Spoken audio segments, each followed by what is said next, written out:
Hi, welcome to another MGB GT in detail video. This time I'll be talking about the MGB's engine and drivetrain.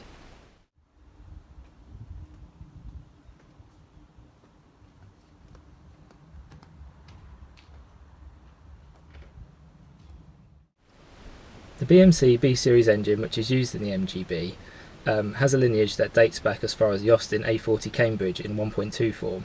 However, more recognisably, it was in the MGA in the early 50s. During the MGA's lifetime, it changed capacity quite a lot, and for the MGB it was finally enlarged to 1.8 litres. The model designation for the MGB's engine starts with 1.8 and then G followed by either nothing or another letter. So 18G and 18GA were the earliest engines, and they had a three main bearing crankshaft. And as I described in my model history video, these actually had sort of longevity issues and suffered sort of vibration and crankshaft sort of whip, which would wear them out.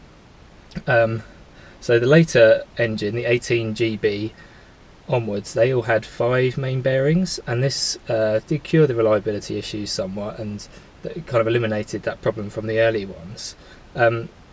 As I did also speak about in my other video, is that they were sort of less free revving, but they produced about the same sort of power and things anyway, and the increased reliability was much better than having an unreliable car. The change from the earlier 3 main bearing engine to the 5 main bearing engine was probably the most significant change to the B-Series engine during the MGB's lifetime. However, the 5 main bearing itself also had a couple of different revisions. So 18GD through to 18GG had a different style of piston rings. So the earlier engines had 4 piston rings for each piston, whereas the models in this 18GD to 18GG period had 3, and this improved the performance of the engine ever so slightly. The final iteration of the engine was the 18V engine, and this didn't have any changes to the block or significant changes to the block, and it concentrated on refining the cylinder head with small differences there. And then actually the cylinder head changed from there on for the rubber bumper models with different valve sizes and that kind of thing. But the important thing to note is that while these changes happened over a sort of 18-year period, the MGB's performance and power output figures were very similar across the range. So apart from the North American models, which had a bit of a sort of strangled carb setup in the 70s, the engine made around sort of 90-95 horsepower during that whole period of time. And actually the introduction of heavier rubber bumpers and things had far more effect on performance than the actual engine redesigns and that kind of thing. The bonnet release is actually under the passenger side of the dash on a right-hand drive car, so let's pull it and have a look.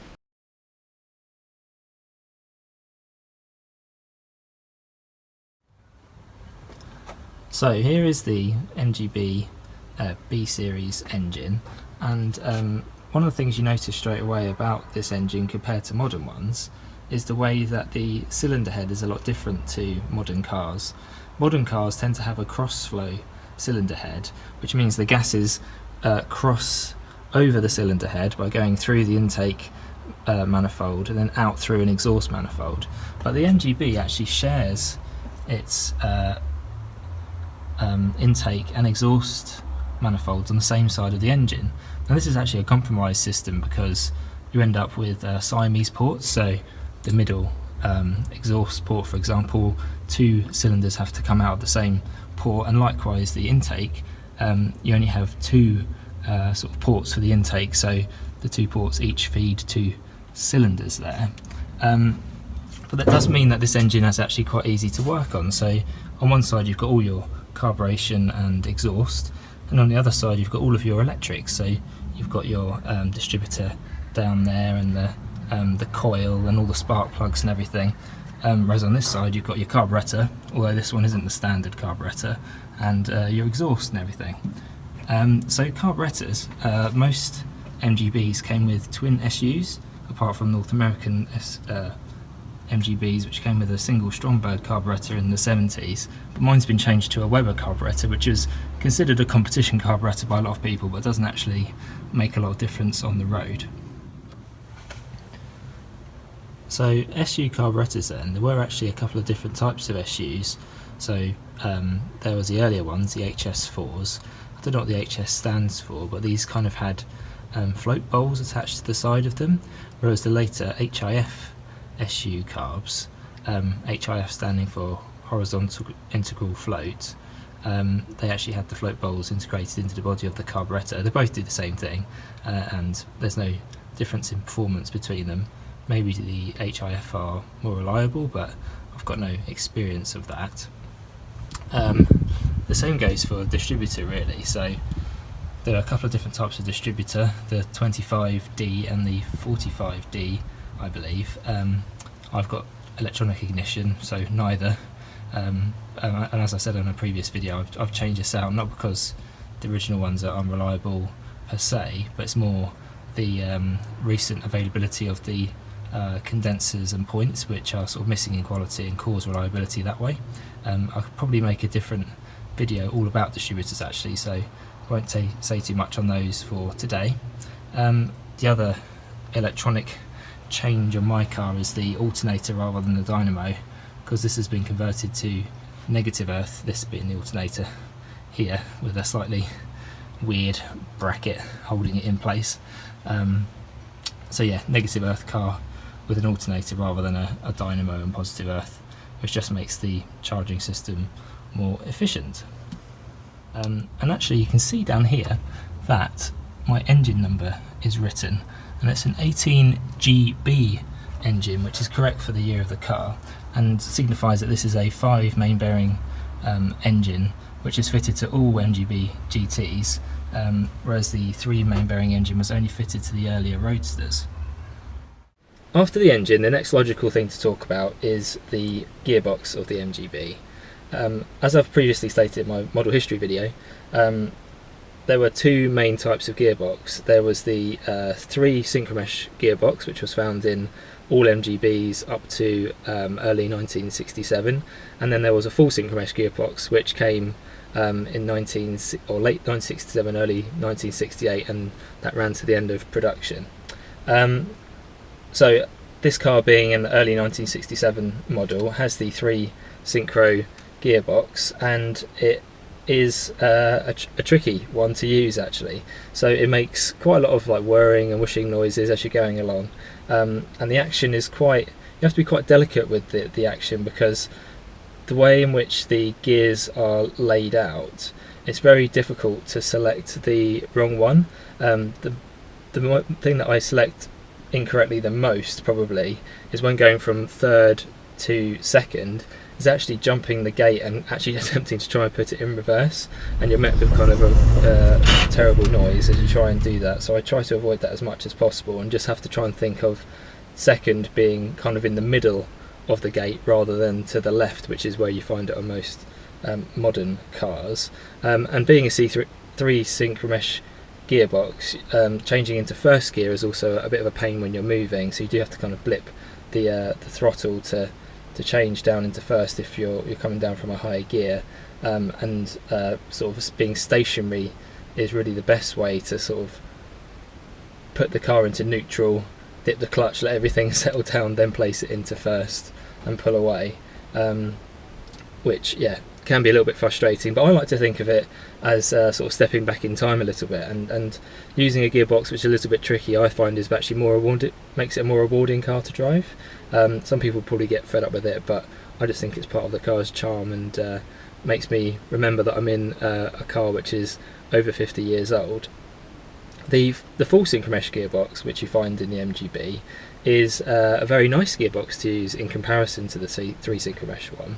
I've had the full Synchromesh on 2 later MGB GTs that I've had, and it's much like a modern car, apart from having hardly any sort of spring to sort of move the gear stick into the middle, because there's only, you know, a short sort of gate, so you don't need as much spring action as say a 5 or 6 speed modern car.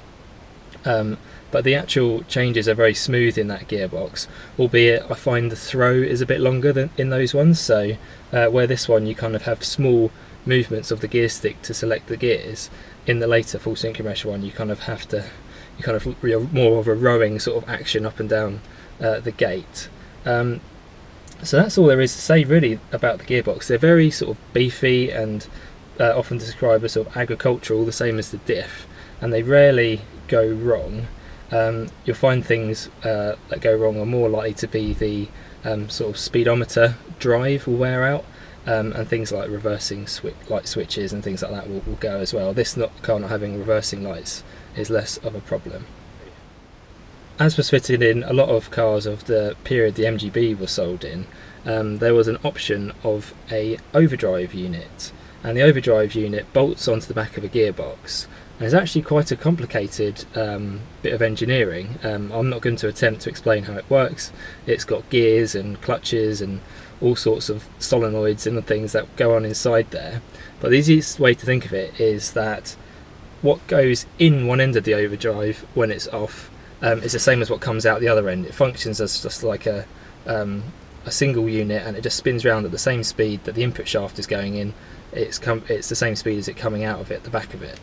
When the overdrive is engaged, all the wizardry that takes place inside effectively turns one turn of the input shaft into 1 1/4 turns of the output shaft. And the way to think of this is, you could say that if you get 20 miles an hour at 1,000 revs in 4th gear, which is around about right, I think it's slightly less, but for argument's sake, let's say 20 miles an hour, 1,000 revs in 4th gear, when you flick the overdrive on, you'll be able to do 25 miles an hour at 1,000 revs. So you get kind of a quarter more speed for the same turns of the engine.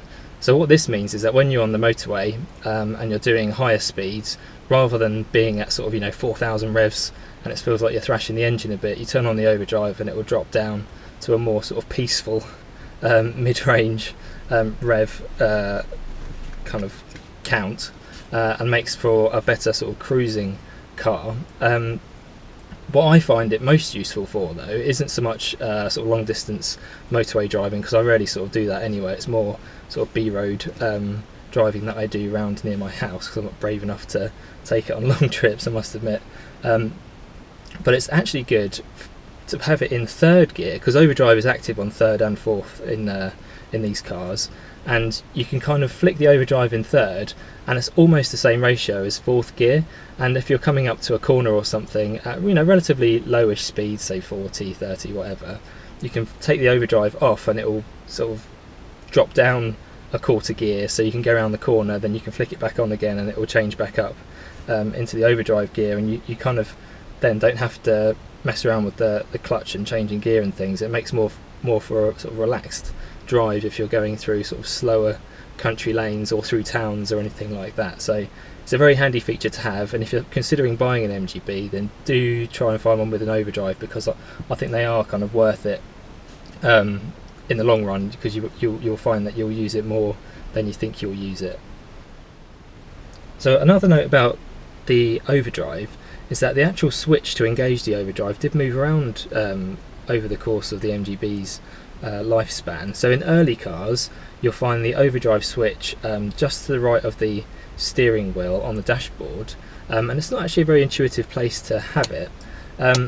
Later cars had it on a column stalk coming out from behind the steering wheel, so like an indicator, but on the other side you'd have an overdrive switch, which I think you kind of push towards you, push away from you, or pull towards you. I can't quite remember now. Which is a lot more sort of easy to use because it's right next to the steering wheel, we can use it. And then finally, where the overdrive switch ended up was actually a switch on the gear stick, which is very sort of James Bond. It didn't look as James Bond as it sounds, but it was quite cool, and that definitely made the most logical place to put it, considering it was to do with the gears. Having it on the gear stick there as a switch that you kind of flicked is perfect. And I had that on my late rubber bumper B, my 1980 MGB GT, and that was a really good sort of gadget to have on there, and made a lot of sense. Now this particular car, this Mark 1 GT, when I got it, did actually have a gear stick mounted overdrive switch, but it didn't look like it belonged there. It did look a bit sort of homemade, and I've opted to go for the original sort of Bakelite style black gear knob with the gear sort of gate pattern printed on the top, which I think is a bit more retro than this sort of homemade Q branch gadget thing that someone else had fitted. As I talked about in my model history video, the MGB came with two different types of rear axle.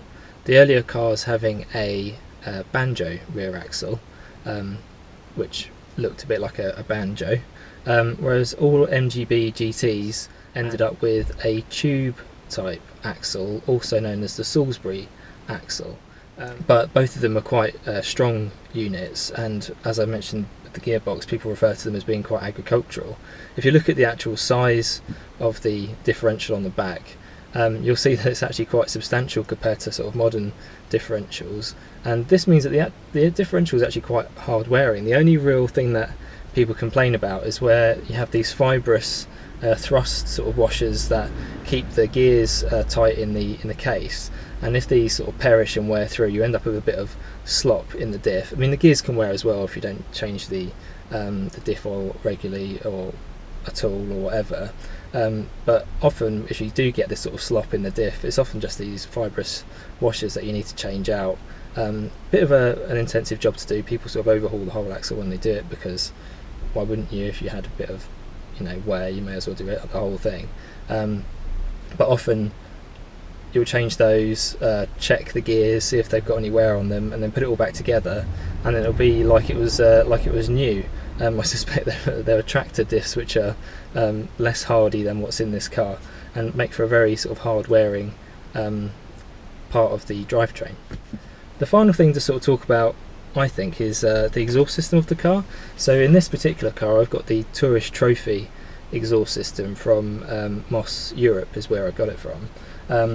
But previously I had a mild steel, so the Tourist Trophy one's all stainless steel, but previously I had a mild steel system which also included the manifold, but I think that actually sounded a bit sort of meatier and slightly nicer perhaps. The Tourist Trophy one is really lovely, it looks really nice, all chromed and polished, but the sound you get out of the back is a bit more of that sort of raughty, raspy 4-cylinder sounds that you get from cars of this period.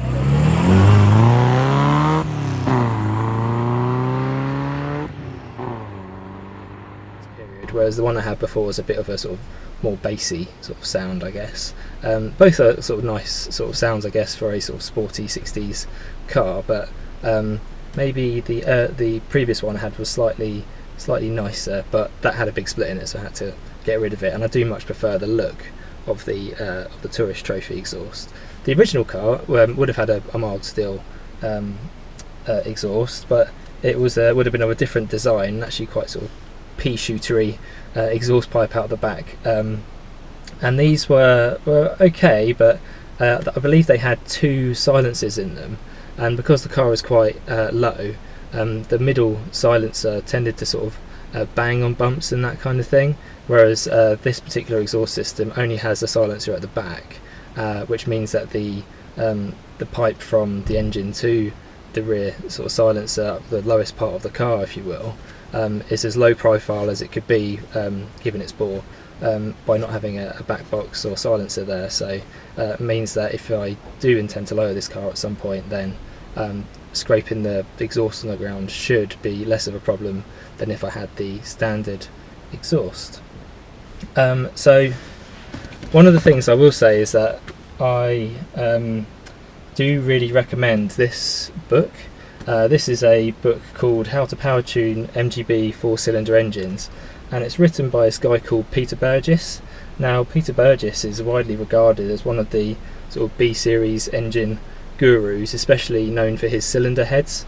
I don't have a Peter Burgess cylinder head, but would very much like one, and I believe he still does cylinder heads today, and it's worth sort of looking into those, because he does cylinder heads that are tuned especially for, or set up especially for, either power or economy, or if you're planning to supercharge your engine, which is one option that people have these days due to sort of the increased availability of supercharger kits. The best one, or the most famous and complete one, is probably the Moss Europe supercharger kit, but Peter Burgess has a supercharger sort of set up cylinder head which you can purchase, and this book is actually really good as well, because it gives you sort of sort of power recipes. So if you have sort of an idea in mind of what you want from the car, you can kind of just look it up in a table in here, and it'll tell you what sort of modifications you'll need to make to get certain power, and whether that power will actually mean that the car's still retaining drivability and that kind of thing. And it goes into a lot of this sort of theory of sort of cylinder heads and how you need to like grind them down, and what the angle of the valve seats, and quite detailed information. So anyone who's got like their own workshop and wants to do any of the work themselves, but also for the layman like me, who I don't really know too much about this sort of thing, as sort of reference material to decide what you want to do with your car. And if you're going to go to a workshop, at least be prepared in your mind what would happen to your engine to make it more powerful, and the kind of work that these people would be doing, and then you could converse with them and say, oh, I don't want that because I've read that if you do that this happens, or whatever. So yeah, recommend a book like this, especially this one. It's very good. And that's about it really for MGB engines and drivetrain. I hope you enjoyed it. A bit of a shorter video than my model history, nice short and sweet, and then I'll be bringing out the next in the series very soon. Thanks for watching, bye.